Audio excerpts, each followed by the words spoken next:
Good morning. If you're watching this live, I hope you've had a good week so far. It is Wednesday. I'm excited the week is halfway over.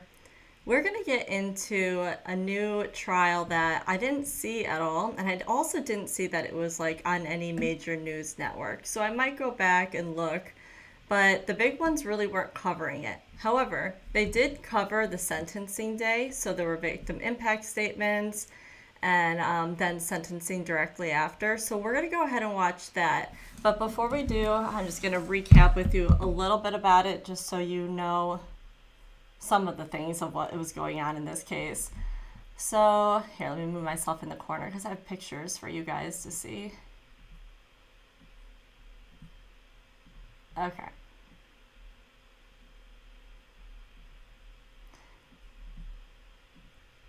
So last year in March, a teenage boy was driving recklessly. He was going 112 miles per hour and he ran through a red light and he ended up hitting a mom. And there were 5 kids, but 3 of them have passed away along with the mom, and these are them.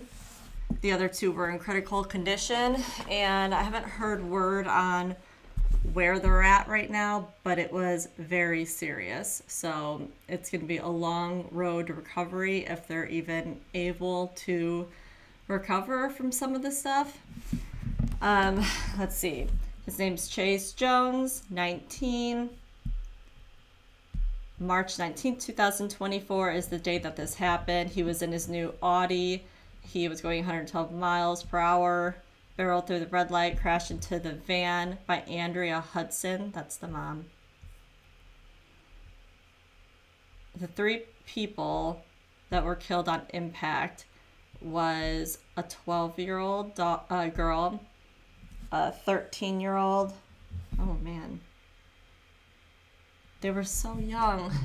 They were very young. Okay, well, I'm going to go ahead and start playing it. We don't need to get too much more into all of that. Some of these cases are just so hard to read and listen to, obviously, just because it's so upsetting. Let me go ahead and move this down, and we will begin. It should be ready to go. Victim impact statements. Let me know if you need the volume up or down. I'm going to keep my mic muted as much as possible because my computer is overheating right now.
Give me 1 minute.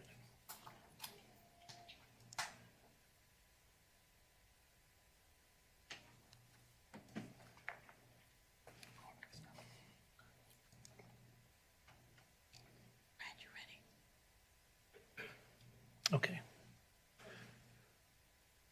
All right, are we on the record? No, now we are. Just showing you guys a picture Counsel. of Thank the you. accident. Your Honor, this is State of Washington versus Chase Daniel Jones under cause number 24-1-03358-7 Kent. I'm Amy Friedheim and Hannah Godwin are here on behalf of the state. The defendant is present with his attorney, Brad Barshas.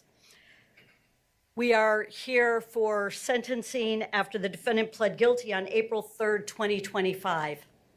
He pled guilty to 4 counts of vehicular homicide under the reckless manner prong for killing 38-year-old Andrea Smith Hudson, 12-year-old Boyd Buster Brown, 13-year-old Matilda Tilly Wilcoxson, and 12-year-old Eloise Wilcoxson. He also pled guilty to 2 counts of vehicular assault, also under the reckless manner prong, and both of those with aggravating injury aggravators for the injuries to Nolan Hudson, 14 years old, and 12-year-old Charlotte Hudson. Your Honor, he has an offender score of 10 on the vehicular homicides, which is a seriousness level 11, giving him a total standard range of 210 to 280 on lifetime $50,000 maximums, and also an offender score of 10 based on seriousness level 4, which gives him a total standard range of 63 to 84 months on 10-year 24 maximum for the counts 5 and 6. I just want defense counsel to confirm that they agree with the offender score and seriousness levels and ranges that I've set out for the court. And again, good afternoon, Your Honor. For the record, Brad Barshis on behalf of Mr. Jones, we do agree with all of those recitations of standard ranges. Thank you. Good afternoon. So, Your Honor, yesterday I rewatched the 25-second clip. Counsel, before you begin. Yeah, sure. Let me just make some preliminary remarks. Yep. I just want to put on the record what I've received and reviewed. Also, a little bit about procedure for today, so we are all on the same page of what to expect. I received the state's pre-sentence report.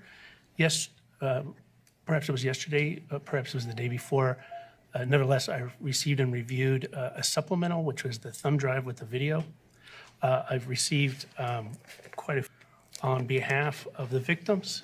Also received letters on behalf of the defense.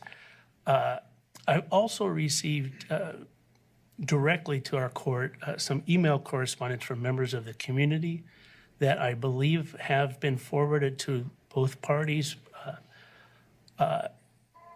Received also the defense pre-sentence report. Does the state think I may have missed anything? I don't believe so, and I just want to confirm, do you want us to file the emails that you received directly, or have those already been filed? I'm not sure if they've been filed yet. Have they?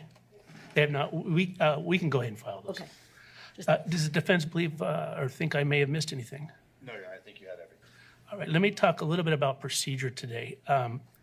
What I'm envisioning is that this, obviously the state will proceed first, set forth their recommendation. I'm aware that individuals wish to speak, which obviously is certainly appropriate. Anybody that does speak, what I ask is that you come to the podium, that you provide your name, and that all comments and remarks are directed to me. And I don't think this will happen, but I understand that emotions can get, it's an emotional situation. And so what I would ask is that no derogatory or disrespectful comments. And also, given the nature of this the context that we're in today, that please feel free to take your time. There's no rush. If anybody that's speaking, they need to stop and breathe, please feel free to do so. After the state and the individuals on behalf of the victims, I'm sorry, I believe there might be a video as well. Yeah, the families did bring a video, Your Honor. After that, we will take a short break, Okay. come back, proceed with the defense's recommendation, and conclude the sentencing. Does the state have any objections to that process? I think that sounds great, Your Honor. Defense? No, Your Honor, that sounds good. All right, thank you, counsel. Whenever you're ready. Thank you. So as I was saying yesterday, I rewatched that 25-second clip that was sent to Your Honor that counsel and I have in discovery. And I watch it. It is a very clear video of the intersection where this collision occurred. And you can see a vehicle pull up and stop at what is a red light. And a second later, you can see Andrea Hudson's van filled with 5 children pull up behind that car and stop at the red light. There is a southbound vehicle that pulls up and slows down and stops. it is clear that at that point, that light is turning red, and the car in front of Andrea Hudson's vehicle then proceeds safely through the intersection, and a beat later, her van enters the intersection, and I stopped the video at that point. And I stopped the video because at that moment, Andrea Hudson is alive and laughing in the vehicle. There are 5 children, healthy, laughing. Are they singing?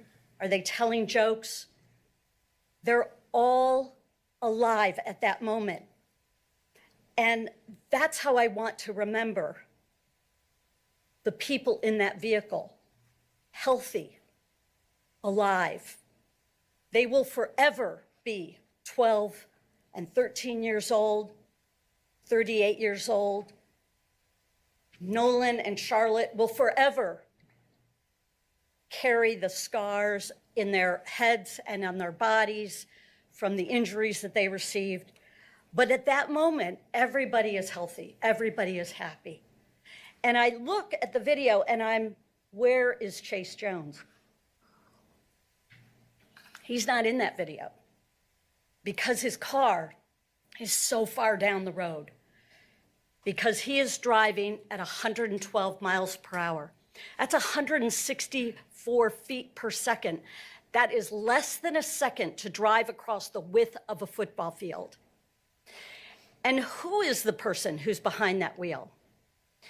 Well, it's a person who 11 months beforehand, less than a year beforehand, totaled his parents' car in May of 2024 and admitted on body-worn video. King County Sheriff's Office got all the body-worn from those previous crashes and admitted the road was open, so I gave it some gas.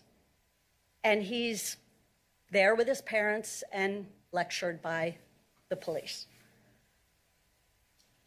8 months later, in January of 2024, again at night, he crashes and totals a second vehicle.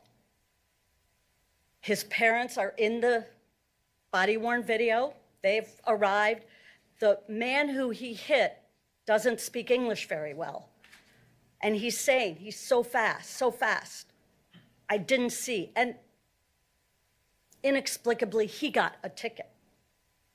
But Chase admits he was going very fast, and they lecture him on the body-worn vehicle. And they tell him, you can't speed because you can hurt somebody. You could damage somebody. You are really lucky. Oh yes, his parents hear the lecture from the police. He hears the lecture from the police. Less than 2 months later, he is driving 112 miles per hour, about to cross this intersection and change lives forever. If you think about what would have stopped him from continuing his selfish recklessness, I don't know if it's this collision, because if you start the video again, and if you blink, first time I saw it, I thought there was a glitch in the video.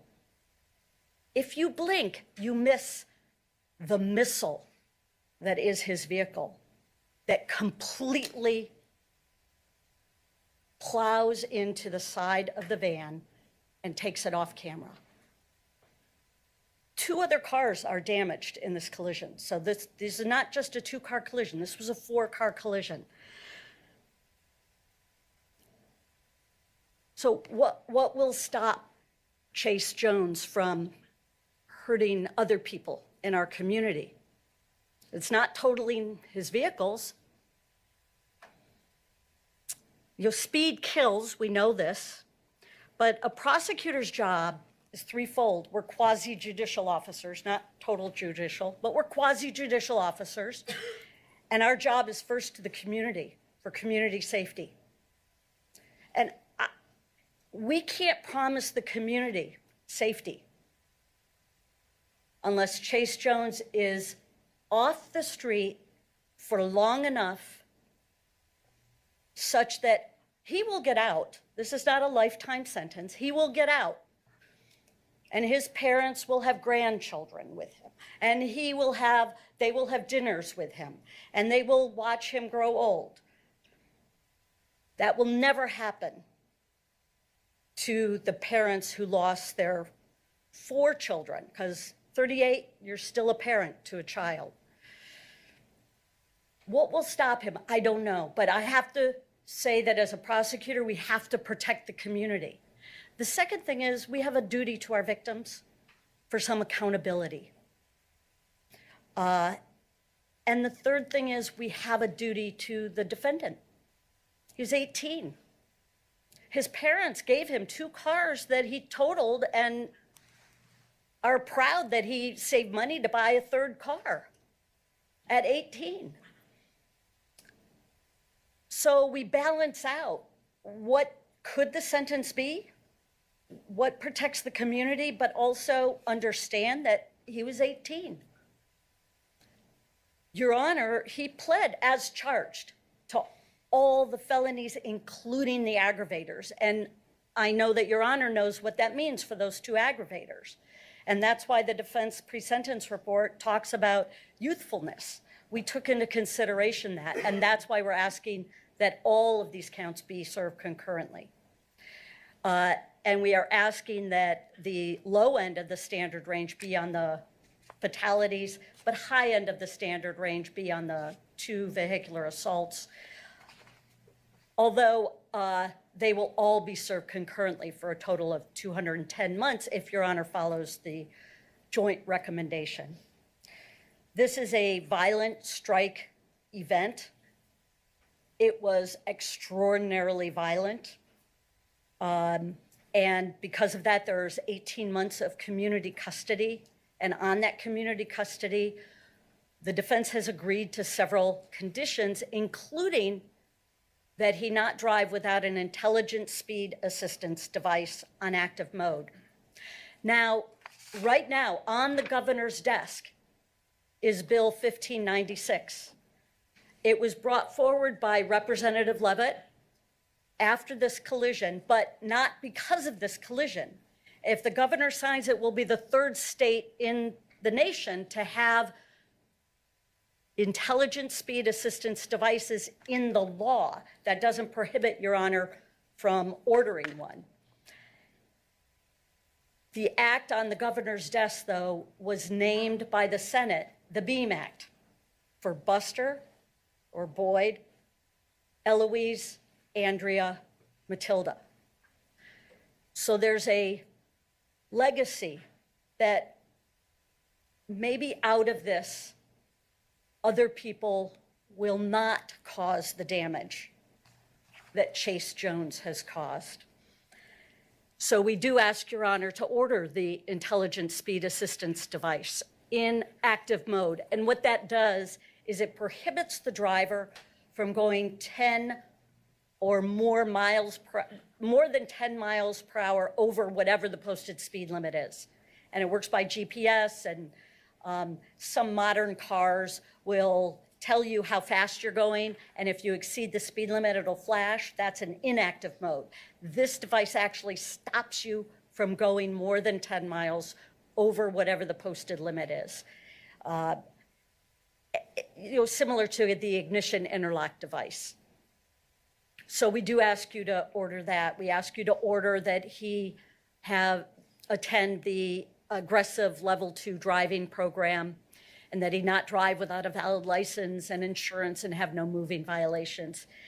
He has agreed to pay the legal financial obligations out of this.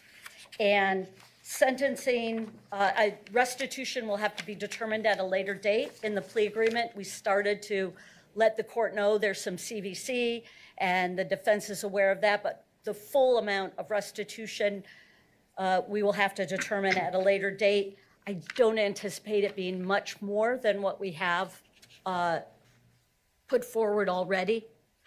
There is a Title 46 fee for all Title 46 crimes. It's $50. And there, of course, because he's agreed that he can pay these, there's the $500 victim penalty assessment.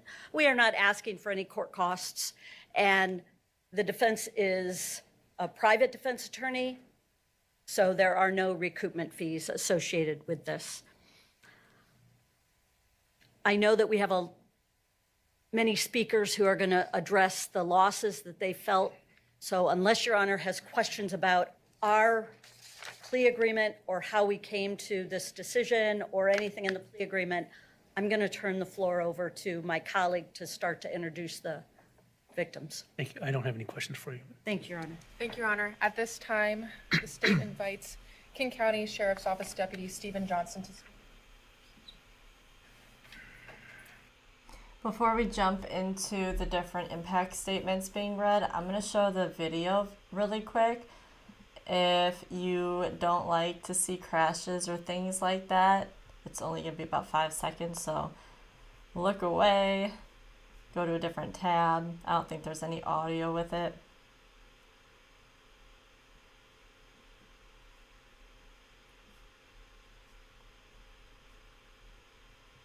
There's an ad, so we'll have to wait just a second. Yeah, I just thought it would be good to see what the prosecutor was talking about when she said that she paused it on that spot before the crash actually happened. Whew. Okay. Let me see if I can move this clip out of the way. My goodness, this website has a lot of ads. Okay, here we go.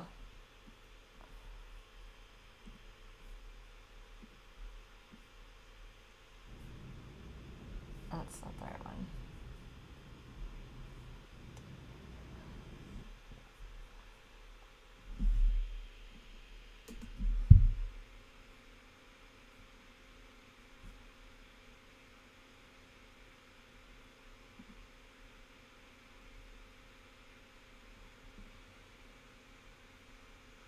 Another warning.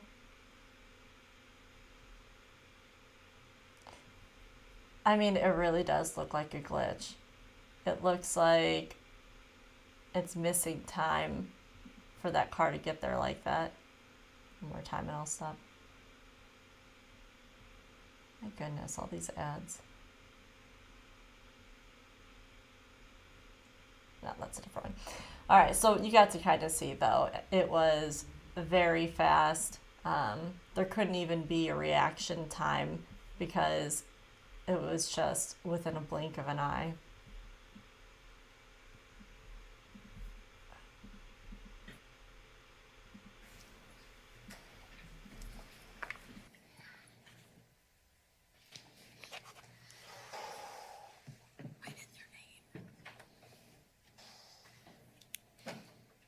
I want to say thank you to the court for allowing me to speak. My name is Steve Johnson. I'm a deputy sheriff with King County. Before I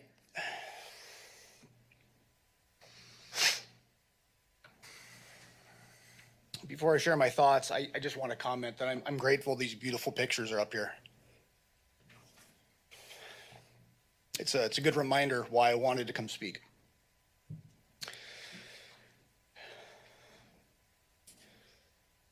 I've been thinking well over a year on what I would share if given the chance to speak today, so I'm grateful for that. I've been a law enforcement officer in the state for over 25 years, most of it with King County Sheriff. And I was, and I will say fortunately,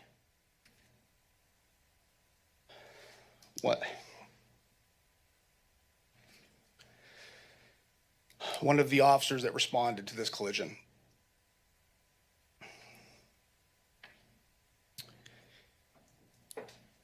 There aren't words to describe what that was like.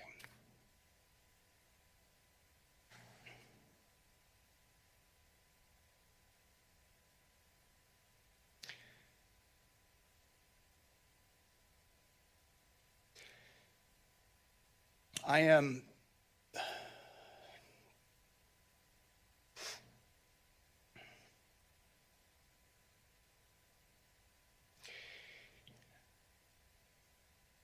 I only want to speak to what I know. One of my roles at my agency is I am one of the peer supporters for my department. I believe very strongly in the services that we can offer to one another at my agency.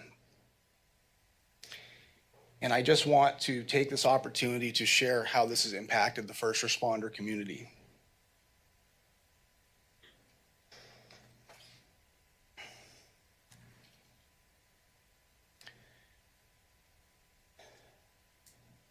First responders come to this career for various reasons. Some come to help, some come to serve, but I believe there are common traits that run throughout. And I believe there are many of us that are drawn to this because we are meant to be strong and tough, but also balancing it with compassion.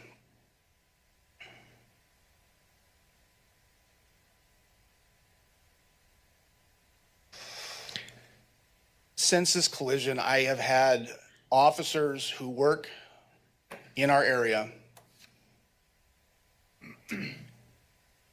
who I would call are the tough and the strong ones. These are the officers who go into our communities every day and they serve with courage every day. And they often don't share their outward emotions for others or what's going on. I will tell you that some of them, and I will not name them, but they were so impacted by this, I got to see their humanity come through and reach out because they were hurting so deeply from what they did and what they saw at this collision.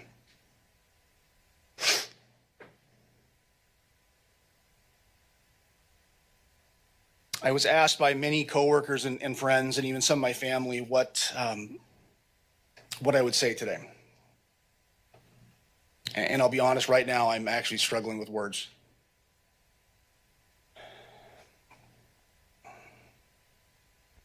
I think that it would be wrong for me to use this opportunity to speak about hate or anger or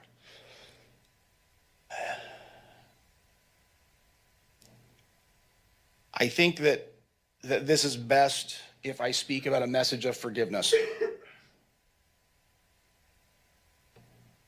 The families have demonstrated grace in a way that I have not seen ever. It was moving, to put it lightly.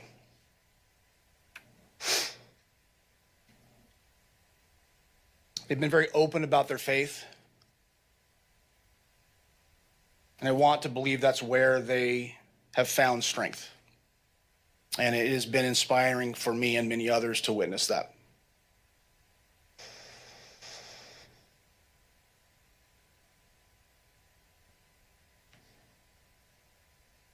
I know, and they have demonstrated this, that there is a God in heaven that forgives, and I hope that someday Chase Jones can also have that forgiveness. I don't know what it's like to lose a child.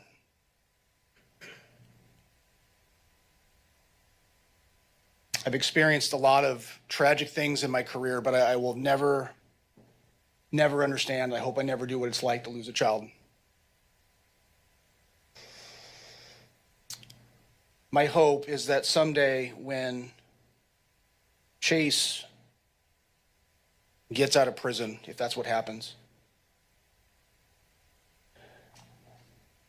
I actually hope he can have a family someday. I say that because I think only if he has a family of his own could he understand the bond of a parent and a child. And maybe then he can understand what he did.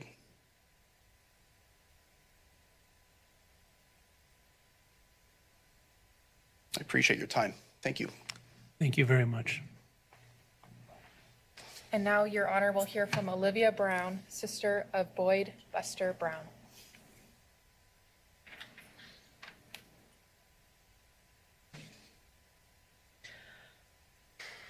In the last year, I have considered driving to Chase Jones's home dozens of times. I have wanted to ask him questions.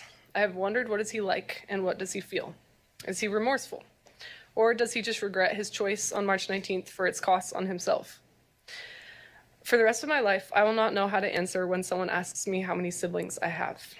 I will not play fiddle songs with my brother again, or bike around the neighborhood with him, or wash dishes while he loads them into the dishwasher. For the rest of my mom's life, she will mourn the boys she can no longer raise and watch grow up. My dad will never play basketball with his 2 sons on the court again. For the rest of his life, my brother Warner will live with the loss of his best friend and playmate. My little sister Nora may not remember the brother I love and know. She will never develop more of a relationship with him. We will live forever with a big hole in the room every time we gather. The Hudson children will never be held or comforted or taught or fed or put to bed by their own mother again. And for the rest of his life, Abe will live without his high school sweetheart and lifelong friend, lovely Andrea. And the Wilcoxsons have lost their eldest daughters. For the rest of their lives, they will have to live without Matilda and Eloise, who were some of the best girls I've known. As for Buster, Andrea, Matilda, and Eloise, they don't have any lives to live at all. Andrea will not raise her children. Buster, Matilda, and Eloise will never have families of their own. Considering this, I cannot see how any sentence Chase receives could make up for these losses. How could Chase have known what we would lose as he put full weight onto his gas pedal? Your Honor, I want Chase to know the brother I knew. I want him to see Eloise and Buster jumping over a fence in the sunshine in the middle of a run last spring. I want him to see Andrea's birthday cakes and Matilda's potted plants on the windowsill. If I was the judge of this trial, I would sentence Chase to watching the recordings of the 3 funerals and revoke his license for life. I'm not sure what amount of jail time will change him for the better and not the worse, but it is most important to me that he doesn't go behind the wheel and that he lives differently. I pray that Chase's sentence will push him in a positive direction. And finally, I pray for you. I cannot imagine being in your shoes, Your Honor. I cannot imagine a more difficult trial or complicated circumstances, but in the end, I pray that you will be guided to the most merciful and just sentence, even if that pushes what is traditionally accepted in American courts.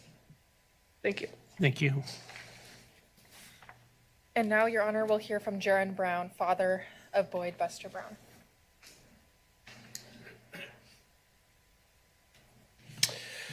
Thank you, Your Honor. I'm Jaron Brown. I'm Buster's dad. I appreciate the opportunity to address the court and provide a glimpse of the impacts that the events of March 19th had on our family and my friends and myself. I've seen the future and know that a lifetime of grief awaits my wife and me. I lost my own father when I was a baby, and I grew up hearing stories about my dad from my grandmother, his mom. To her dying day, 40 years after the plane crash that killed her son, she would get teary and weepy recounting stories of her son. And that's the future that my wife and I have in store for ourselves. To our dying day, we will carry that grief and pain. I don't think I'm stretching the truth too much to say that by nature I am and always have been a pretty cheerful and optimistic person. The events on March 19th, 2024 have introduced a new word into my regular life, and that's hate. I hate Tuesdays. The crash happened on a Tuesday. I hate the 19th of every month, regardless of what day of the week it is. I hate the entire year, 2025, for being the year that Buster never saw. I hated the first warm day of spring this year because the day of the crash was an unusually early, warm spring day. I hate seeing other drivers weaving through traffic, especially if they're driving an Audi. I hate driving through the intersection of 192nd and 140th, which I do almost every day, and looking at the exact spot where Buster, Matilda, Eloise, and Andrea had their lives taken. I hate that my 2 closest friends of the past 10 plus years have had their family shattered and have had walk the same difficult path with me. I hate that my now 4-year-old will never have more than just a small handful of memories with her brother. I hate not being able to promise a worried 11-year-old that I'll come back when I leave the house, because I can't make that promise. I hate that my older son lost his best friend in the whole world. And I hate that next fall, when my oldest daughter, who just spoke, leaves for college, that her departure won't be the last day that our family spends together under one roof. I absolutely hate coming home from work and finding my wife alone in a bedroom, looking at pictures and crying for her lost son. There's one thing that's curious about all the hateful experiences I've had over the past year plus, and that's that the one thing I don't hate is Chase Jones. I can only attribute that to having been the subject of many thousands of prayers on my behalf for healing. I aspire to forgive him, but to be honest, I don't think I'm all the way there yet. I do know it brought me no pleasure on the day of the plea hearing to see him handcuffed and led away from his own crying mom. Regardless of how I feel or don't feel towards Chase, I recognize that accountability and justice and deterrence are bigger concepts than my own personal feelings, and that our community and society can't function without holding up those important ideals. Thank you. Thank you. The court will now hear from Jessica Brown, mother of Boyd Buster Brown.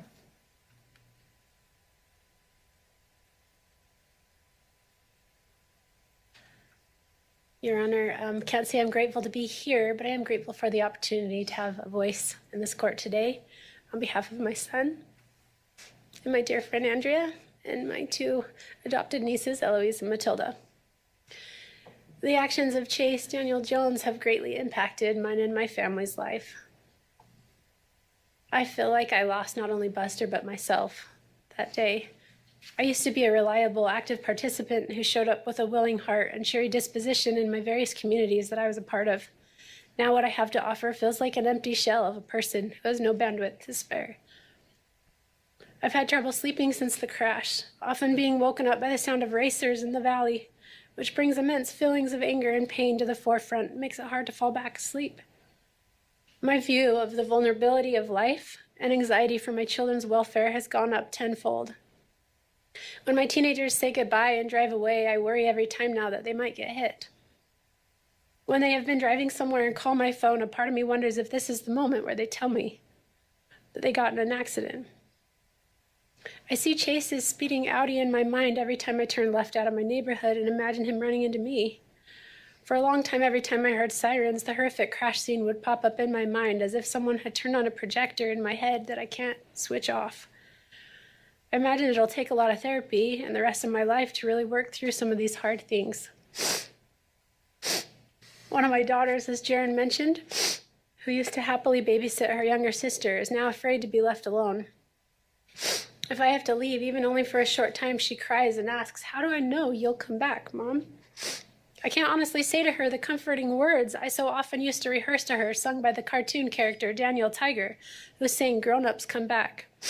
That's certainly not something my dear friend Abe can say to his kids anymore, because their mom didn't come back.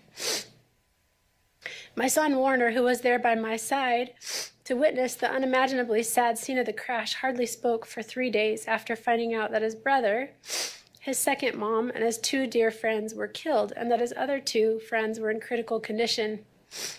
He just walked around our house with a blanket wrapped around his head for those 3 days, wandering in a daze from room to room.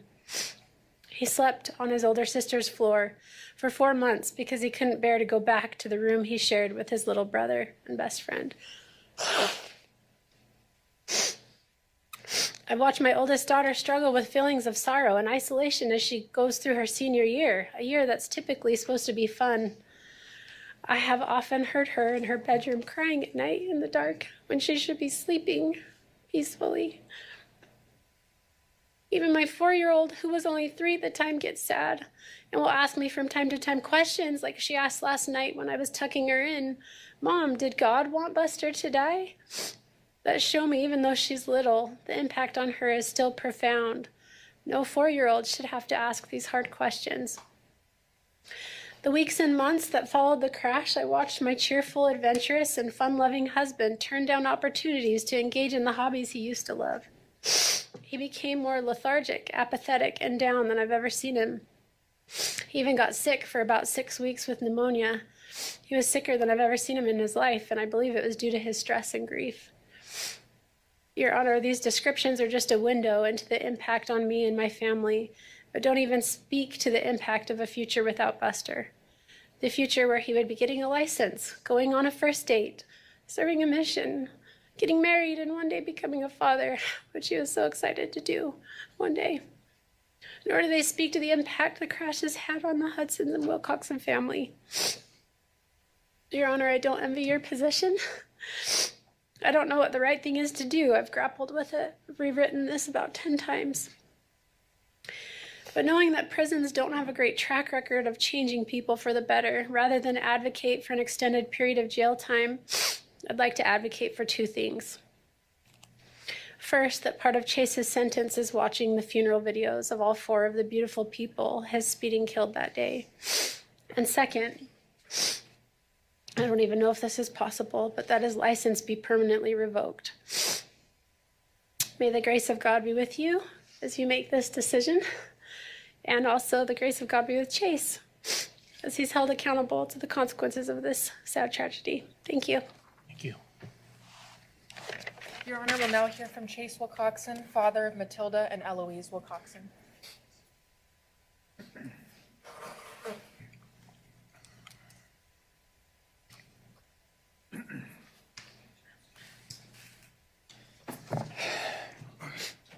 Your Honor, I thank you for the opportunity to speak today. My name is Chase Wilcoxson. I'm the father of Matilda, Jane, and Eloise Margaret Wilcoxson. I have the impossible task of describing the impact of all this. How do I describe infinite? How do I help anyone understand what it's like to hear Rivka's breathless voice on the phone saying someone had just killed her best friend, our daughters, and their best friend Buster? To then arrive at the crime scene myself to help the detective identify the bodies. To spend that evening at Harborview waiting with Abe and praying that Charlotte and Nolan would survive. To not be able to have an open casket viewing because Eloise's beautiful skull had been crushed and their bodies severely mangled. To be mixed with both joy and devastation at the birth of our new daughter, who will never know her older sisters. To watch my wife silently suffer while trying to still be a fun and loving mother, wife, and friend. To realize that Chase didn't just kill our daughters, but our future grandchildren.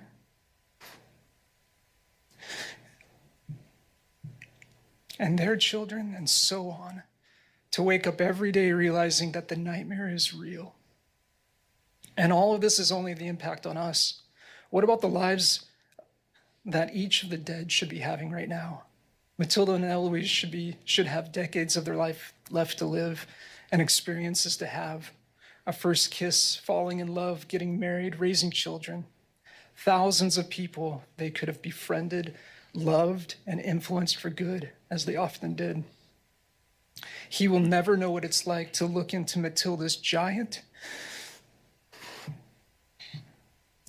deep hazel eyes, or be inspired by Eloise's daringness despite her natural anxieties. He'll never understand what important leaders they were in our family, how lovingly they cared for their special needs brother. He has no idea what it's like to hold his own child tightly and feel their heart beating in their chest. How could he? How do I describe infinite impact? It's impossible. Chase Jones has destroyed our lives. This was no accident. This was no dumb mistake. 112 miles per hour, no braking, no swerving. But despite all of this, I do not hate him. I take no pleasure in his suffering. The only thing holding us together is our faith in God and hope in Jesus Christ.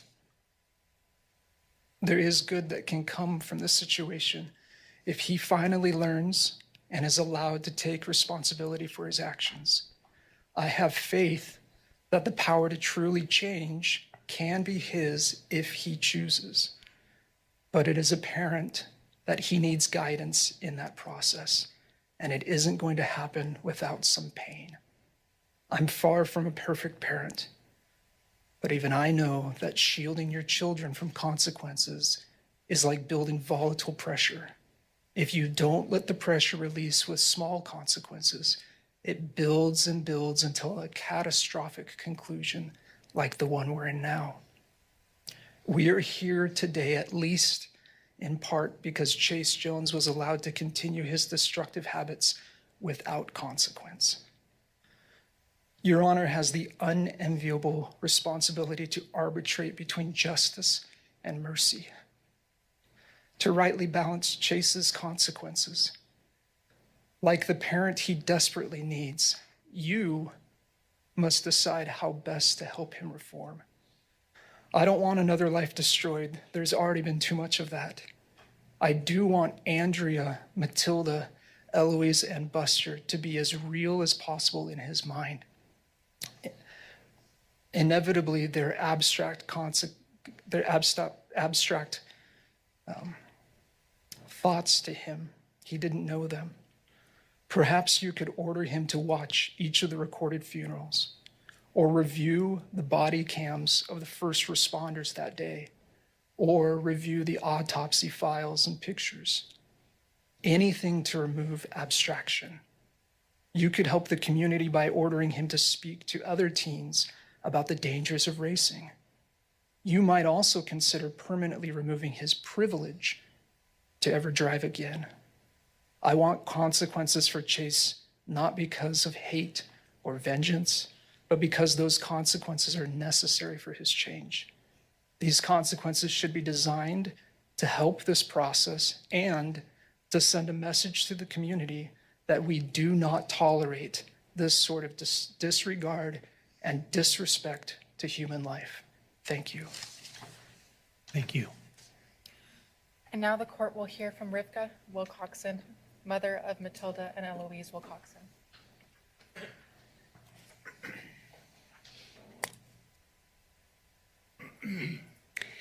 My name is Rivka Wilcoxson.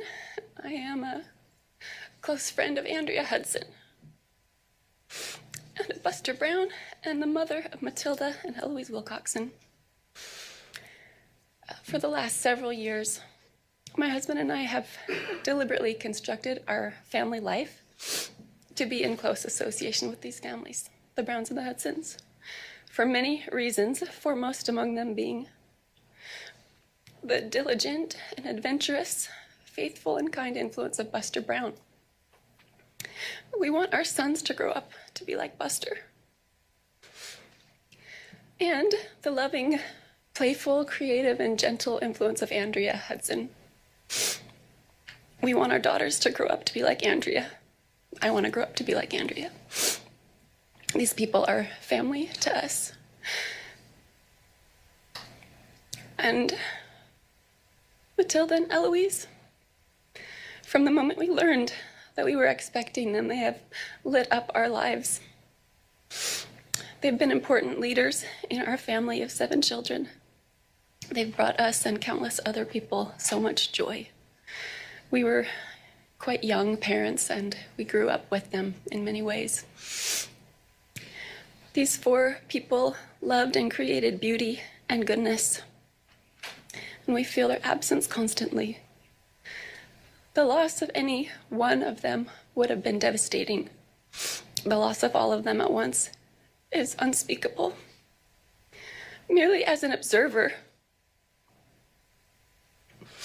my heart is broken over and over again as I watch my dearest loved ones bitterly grieve these losses, especially my sweet friend Jess and Jaron and their children, and Abe, his children, and my husband, whose world revolves around his children. As a mother, the instinct to nurture and to protect the life that I created in this body is still there, even though my children aren't. My longing for them is like a heavy, cumbersome burden that I can't put down. It's always in the way, making everything feel difficult. The evening before the crash, on a family bike ride in the sunshine, Matilda and Eloise were bickering over who got to pull the bike trailer, carrying their little brother Peter, who has a genetic disorder and can't ride a bike. I'd give almost anything to hear them bicker with each other again, to hear them singing and laughing with their little sisters, Blythe and Esther, for them to wrestle their little brother Hugh, for them to know their baby sister Georgia, born 6 months after the crash. Give anything for the comfort of knowing that they'll be there for Peter when his dad and I aren't. For a family photo with all my children together. We belong to each other, and we belong together. Their lives are unspeakably precious. And not just because they're our children, but because they're God's, as is Chase Jones. And I would like him to know that while nothing I can say can absolve him of responsibility for his actions, I do forgive him. That he is loved with a perfect love. This is not the end of his story. I hope that a long and useful and happy life awaits him. Your Honor, I don't envy your task today, and I don't have a recommendation for you. I think it's regrettable that there's currently no legal avenue to prevent someone who has taken 4 lives with a vehicle from ever operating one again. I consider driving a privilege and not a right, and that would seem to me a fitting consequence. But perfect justice isn't possible in this world, and I hope that going forward, we can all just take more seriously our responsibility to be our brother's keeper, to encourage and nurture one another, especially our youth, in love and in truth. No sentence that you pass can restore Nolan and Charlotte to their former health, or our children, or Andrea, or Buster. That reunion will have to wait, and in the meantime, my only hope of peace is in the Prince of Peace, Jesus Christ. Thank you. Thank you. The court will now hear from Ted Smith, father of Andrea Hudson and grandfather to Nolan and Charlotte.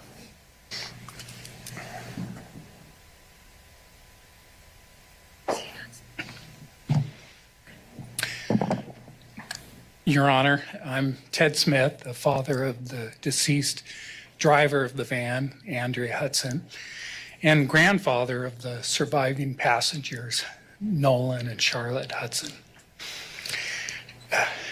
In a bit, you're going to all see wonderful videos of the 4 deceased. And you'll see what we've all been talking about.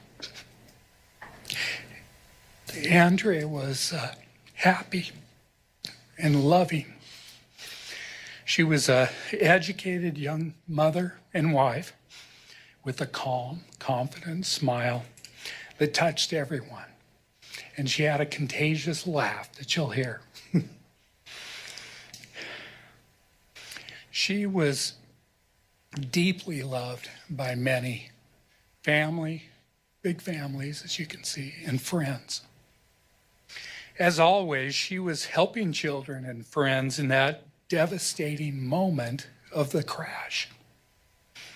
Her loss is incalculable to all of us. Now, we've all just celebrated Easter, and as you may know, all of the victims and their families share a Christ-centered faith, believing in the resurrection, that we can all live again, and in the importance of forgiving others. Now, turning to the sentence of Mr. Jones, while in my heart I want to fully forgive him, he violated critical laws designed to prevent the kind of horrific tragedy that he caused. For his personal thrills, he senselessly and intentionally drove like a missile through a busy neighborhood. My greatest concern is the future safety of our communities from Mr. Jones and others like him. Although the prison sentence range felt short to me, I respect the plea agreement reached by these capable attorneys and by Mr. Jones himself. I recommend, within the terms of that agreement, that he receive a 23-year prison sentence, which I understand can be reduced to about 15 years with good behavior. I also recommend that he be restricted from operating any motor vehicle in the future, unless it's been appropriately equipped with anti-speeding technology. Some have talked about suspending his license for life or whatever, and that's probably some part of it, but I understand from national statistics that 75% of people with suspended licenses still drive. They find a way to drive. Having this technology that we now have could be a wonderful way to make sure that he's never allowed to speed again the rest of his life. Thank you for your consideration, Your Honor. Thank you. And now the court will hear from Robin Smith, mother of Andrea Hudson and grandmother to Nolan and Charlotte.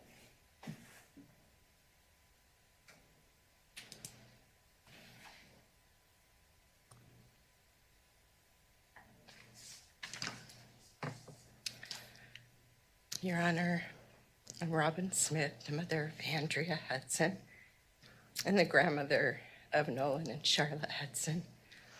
On the day of March 19th, 2024, my life and the lives of my family members changed forever.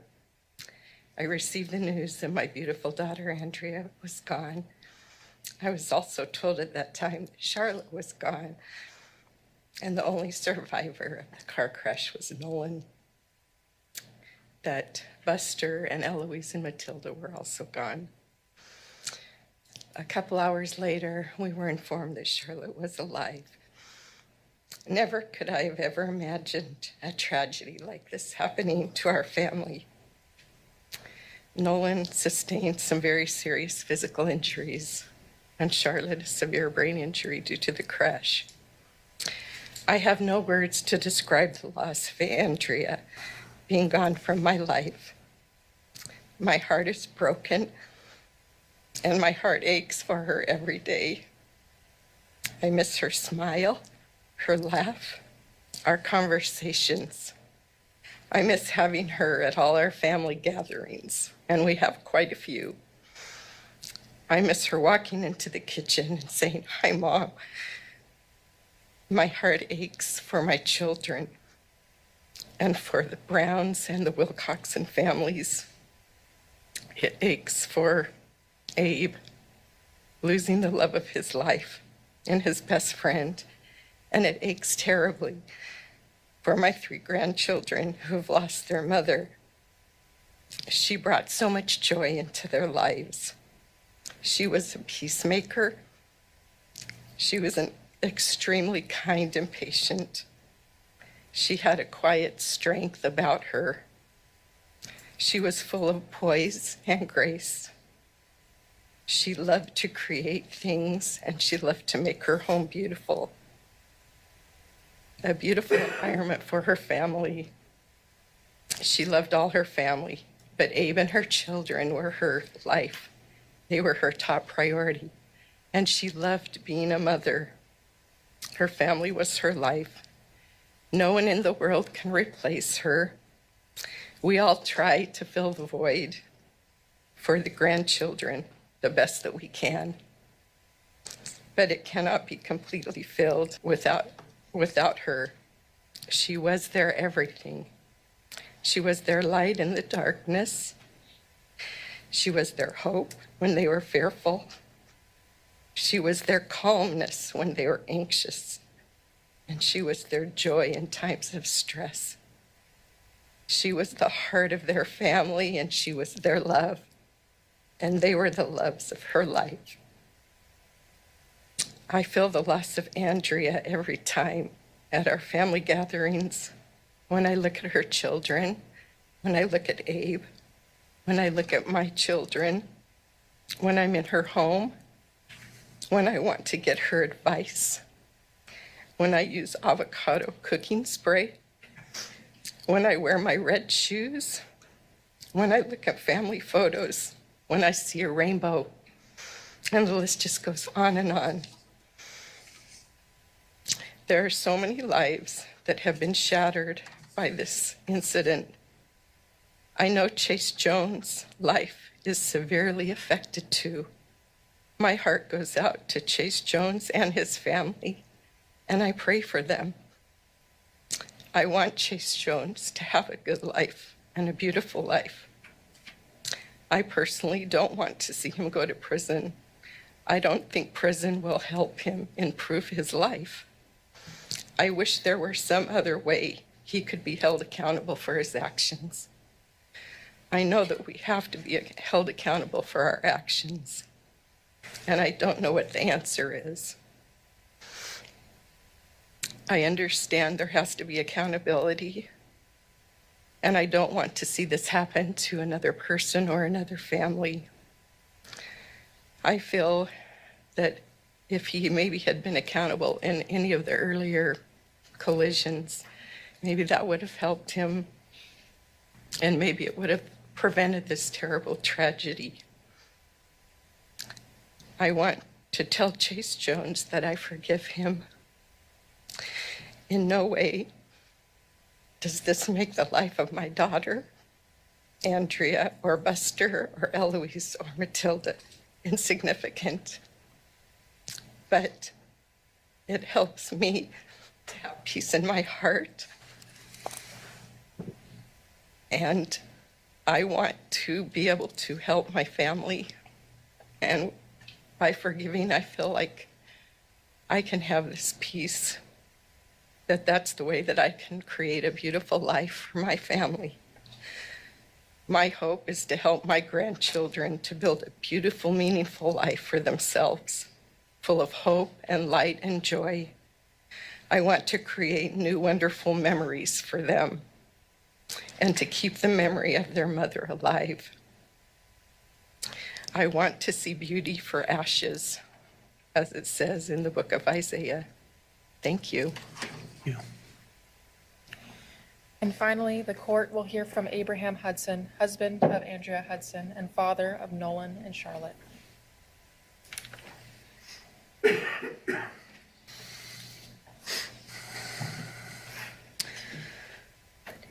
Your Honor, I am Abe Hudson, husband of Andrea Hudson and father of Nolan and Charlotte Hudson. I just want to share a few things in the short time that I have. On Saturday, March 16th, 2024, life felt close to perfect. Our family was together enjoying a sunny day in the snowy mountains, celebrating Charlotte's 12th birthday, teaching our 3 children how to ski. I can now only imagine the beautiful smile that Andrea would have had and the happiness that our family would have felt on that day. On on that day, our dream had come true, a dream that we had put everything that we had into for the last 20 years. 3 days later, on March 19th, our world and the dream that we had created was shattered in an instant. It was destroyed by a senseless and a completely avoidable tragedy caused by an individual who, while not under any substance influence, made the conscious decision to race through that intersection at an incomprehensible speed, killing my wife, Andrea, killing 3 of our dearest friends, and permanently injuring 2 of my children. I arrived at the crash scene that day with my 8-year-old son, Jude, who has always been inseparable from Andrea. Due to significant learning challenges, Andrea decided to homeschool him and our other 3 children. She dedicated her life to them. I can only now imagine her sitting with him on her lap, patiently helping him with so much love. I can also still feel the pain that we felt that day after Jude and I discovered that the most important person in both of our lives had been killed. I can still see the fear and the pain in his eyes. I can still feel the anguish that I have from having to leave him and rush to the hospital, not knowing what condition my other 2 children were in. That month that followed was worse than any nightmare that I could ever imagine. As I paced back and forth from my 2 children's hospital rooms, feeling completely alone and scared, not knowing if they would recover, if Charlotte would ever smile again or speak again, fearing what they might remember from the crash, the pain of having to tell them that their mother had been killed, while not being able to be with and comfort Jude at home.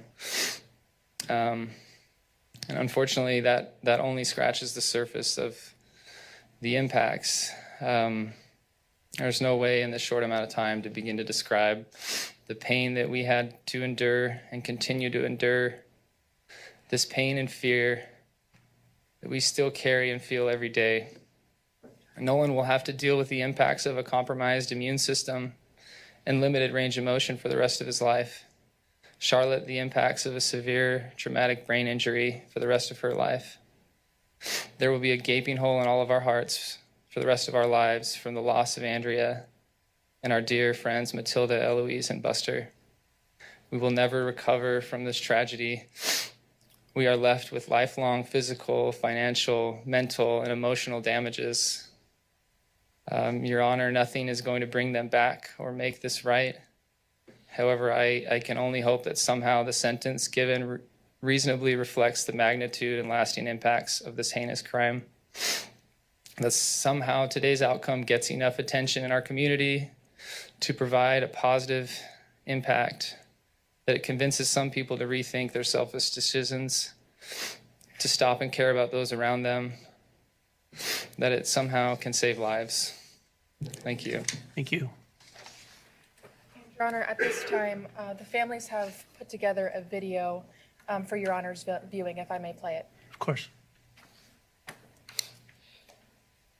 If there's any song audio, I'm going to have to mute it because it will do copyright and take down the entire video.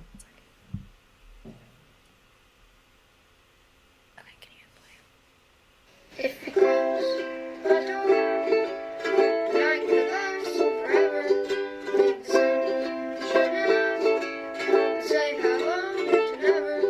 All the people are dancing and they're having such fun. I watch them come to me. But if you close the door, I never have to see them again. The pretty rose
she goes again.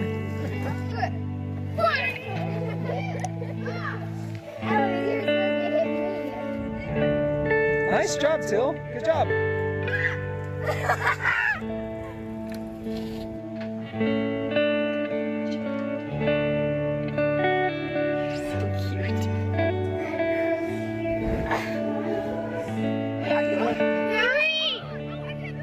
You have to go with me. Ready? Yeah.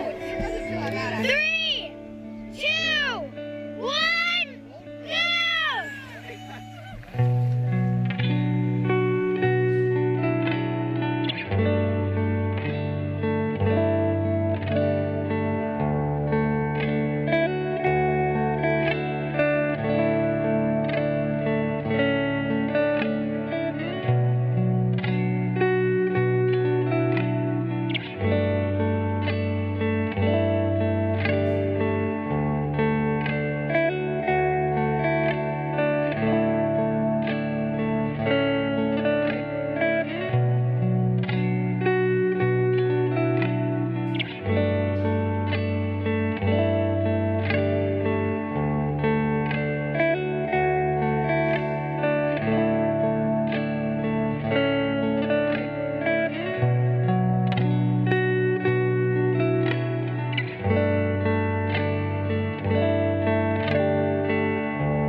There's Mom.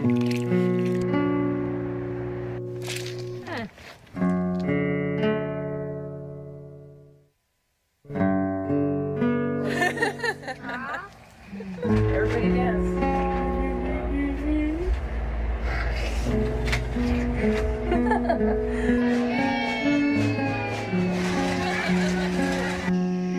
I didn't even see your hand making it. Oh, that's okay.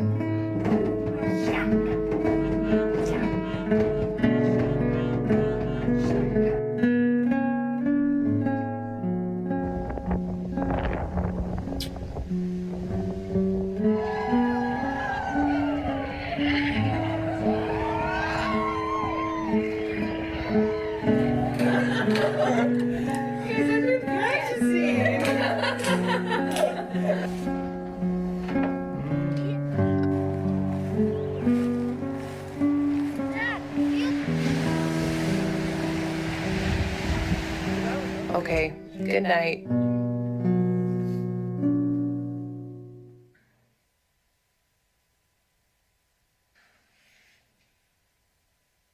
And Your Honor, that concludes the state's presentation. Thank you. Why don't we take our afternoon break at this, nothing else from the state, is that correct? That's correct, Your Honor. Why don't we take our, All right.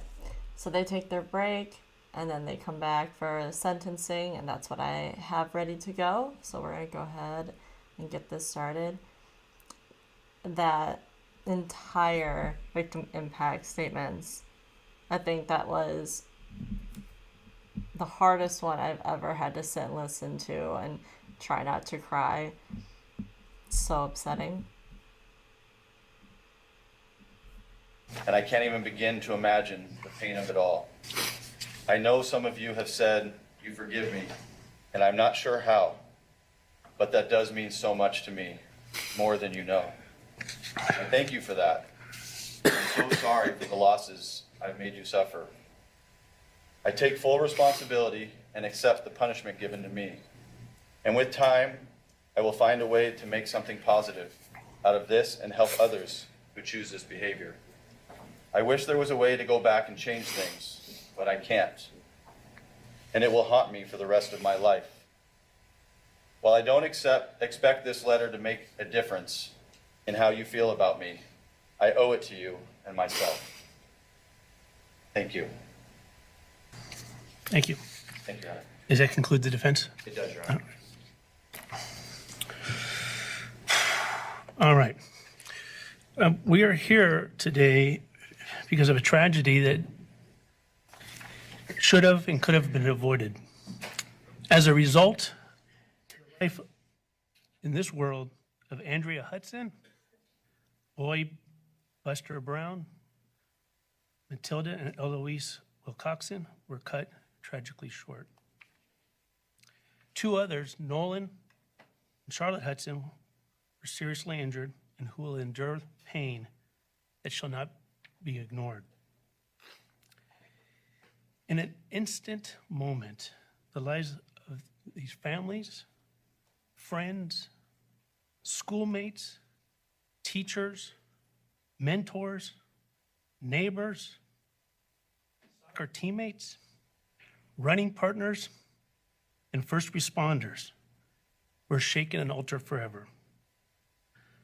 The folder of letters that I received, the comments today, the photographs, the video, demonstrate the pain and speak of pain and sorrow and fear and haunts and struggles. And I read about clouds of grief and the holes in their hearts.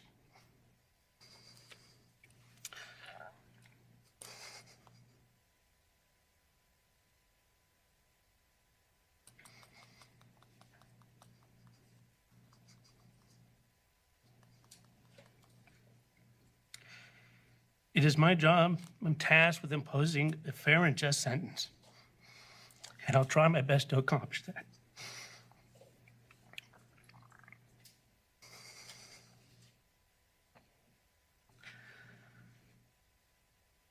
But nothing I do or say today is going to alleviate anyone's pain, anger, frustration, or grief. I sincerely wish it could. But sadly, the law falls short of that promise. What I hope, however, is that the memories of Andrea, Buster, Matilda, and Eloise are not tethered to that tragic event for today's hearing, but how they were described in the letters and the comments today. For example, Andrea, for her effortless boldness, her hilariously authentic self, and as one person described, the coolest person ever. Remember Buster for his laughter, his warmth, light and energy, and his vibrant source of joy. Someone else described, and please remember Matilda for her kindness, her sweetness, and her joyful disposition. And Eloise for what someone described as her spunky and good-natured curiosity. And remember to check in on the well-being of Nolan and Charlotte. It will help them. I have never met these individuals, but through the letters, the photographs, and the comments today, I got to know them. Chase Jones, I got to know a little bit about you as well. From many that loved you, this is what I learned. I learned that you are thoughtful, that you're respectful, that you're caring. I learned about your difficulties and obstacles at various times through your life, and how you face them with grace, self-motivation, and a desire, someone described as a desire toward self-improvement.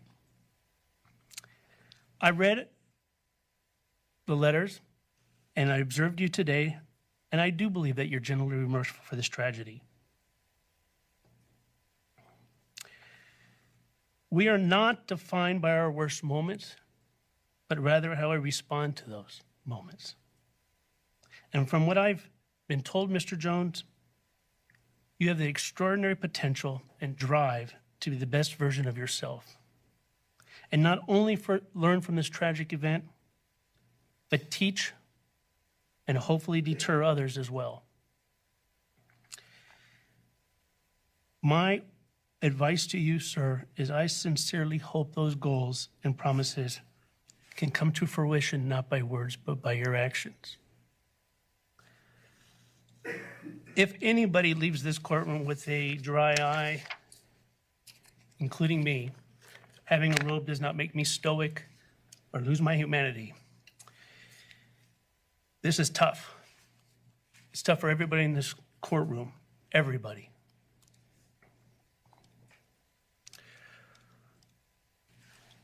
I'm obligated under the law to follow certain criteria and sentencing guidelines. The criteria that I'm tasked to look at to determine a just and fair sentence is whether the punishment for the criminal offense is proportionate to the seriousness of the crime. Does the sentence respect the law by providing a just sentence? Does my sentence or a sentence protect the public? But also, does it offer an individual who's pled guilty an opportunity to improve on himself or herself? And does it reduce the risk of reoffending by protecting the community? I know these lawyers. I've known them for a long time. They're experienced. I know that they took many of those factors and other factors in negotiating and considering what they believe to be a just and fair result.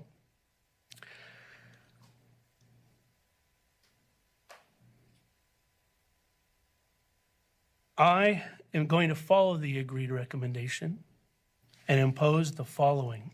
On counts 1, 2, 3, and 4, 210 months to run concurrent with each other and concurrent with counts 5 and 6. On counts 5 and 6, 84 months to run concurrent with each other and concurrent with counts 1 through 4. 18 months of community custody on counts, at all counts, that will enter in no contact with the families of Hudson's, Wilcoxson, and Browns. Restitution, which my understanding is to be determined at a later date. Is that correct?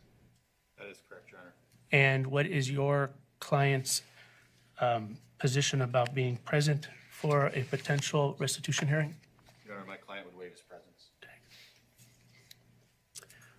Will impose the $50 Title 46 fee, the $500 victim penalty assessment fee,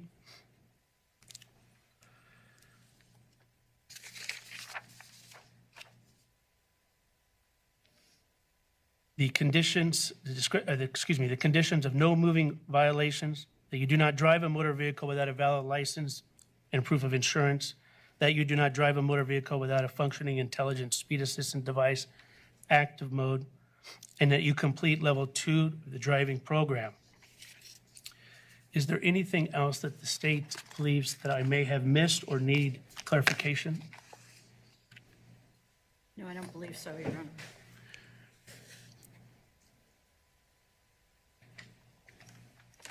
Defense? No, Your Honor.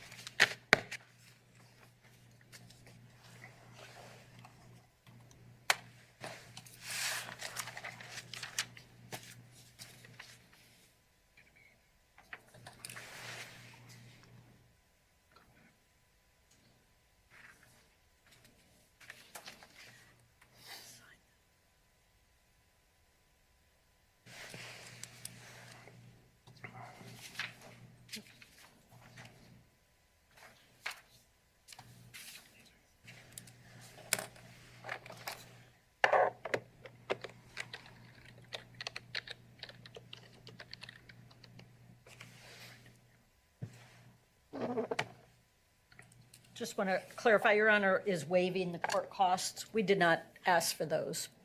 I'm sorry? Waiving the court I costs. am waiving the court costs.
Your Honor, the families actually, I'm sorry.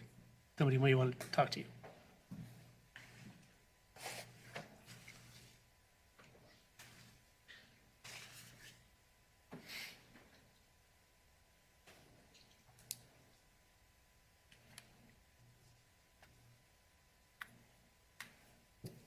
families would wish to have you not order a no contact order. They are open to Mr. Jones Some restorative contacting them. justice. At some point, they are open to Mr. Jones contacting them, and they do not want the lifetime no contact order. Okay, I suspect the defense has no objection to that. Certainly no objection there. I will not order, and that's for all three families? It's all three families, and if at some point there's some issue, we can always come up Of with course, support. of course. Okay, double check everything that I've done.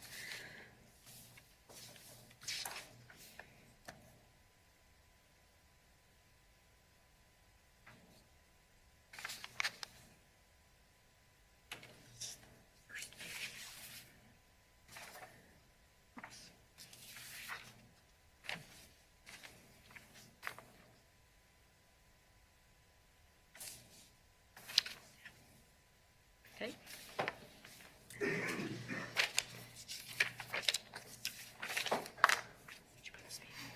Did you sign it? Hmm?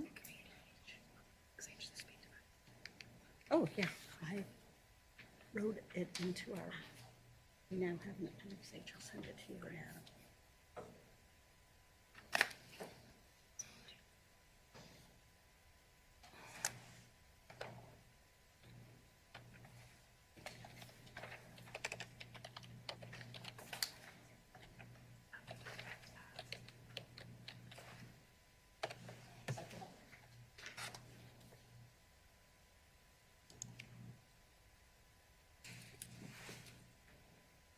Yeah.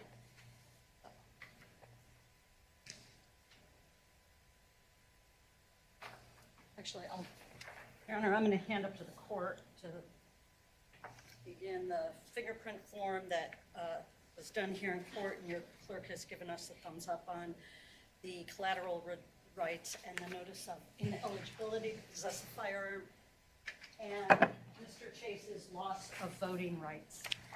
Your Honor, we did go through all of those before his signature.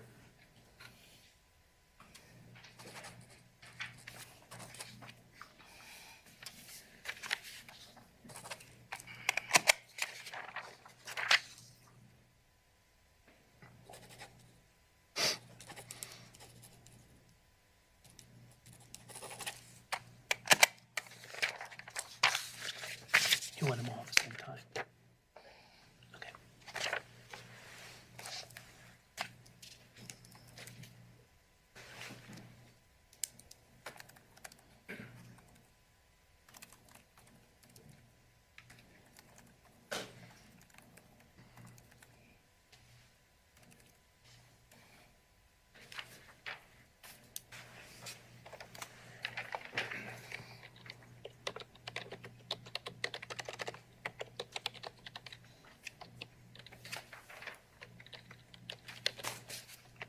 Approach.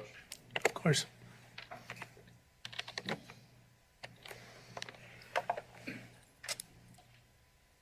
It might be easier over here.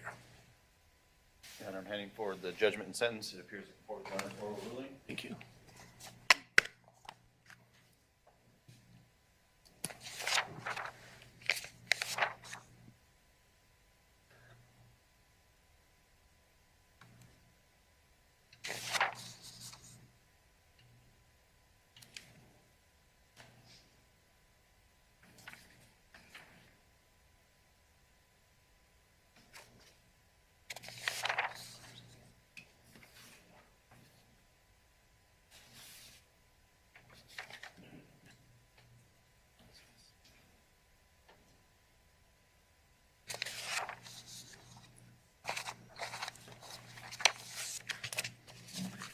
Mr. Jones, before I sign this document, do you have any questions about the sentence that's been imposed?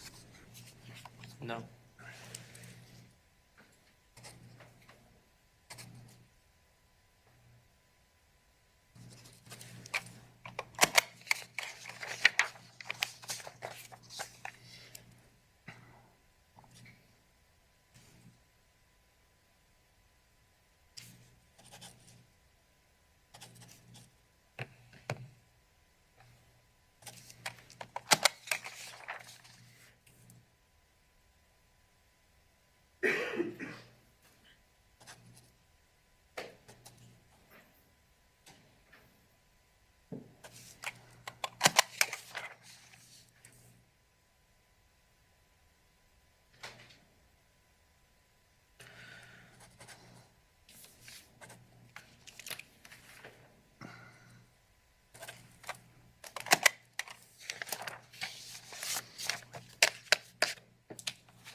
Signed the judgment and sentence, the Appendix B criminal history. I've also signed the DNA order, the Appendix H of the community custody,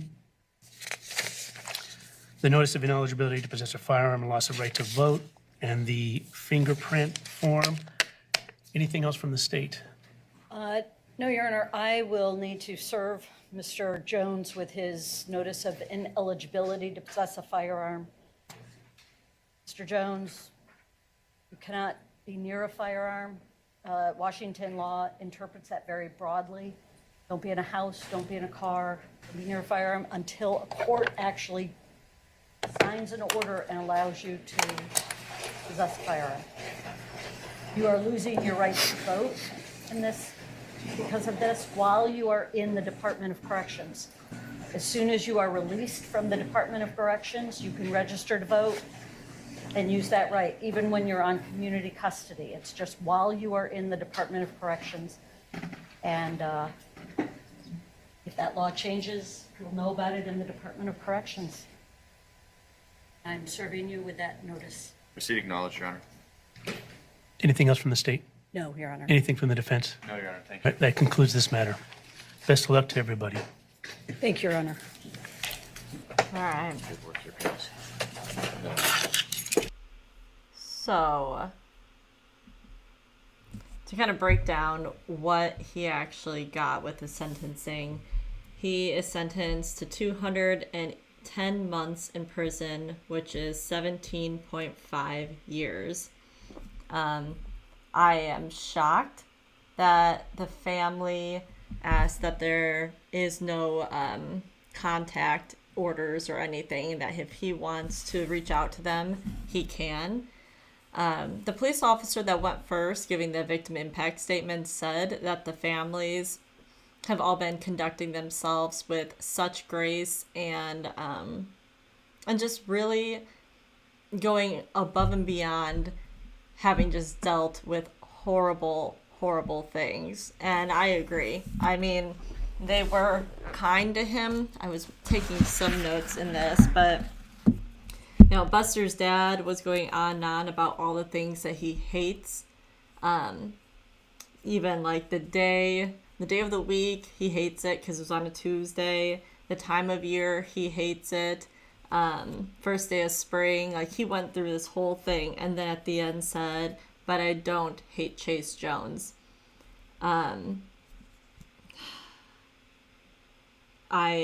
mother of Buster talked about Daniel Tiger singing Grown Ups Come Back.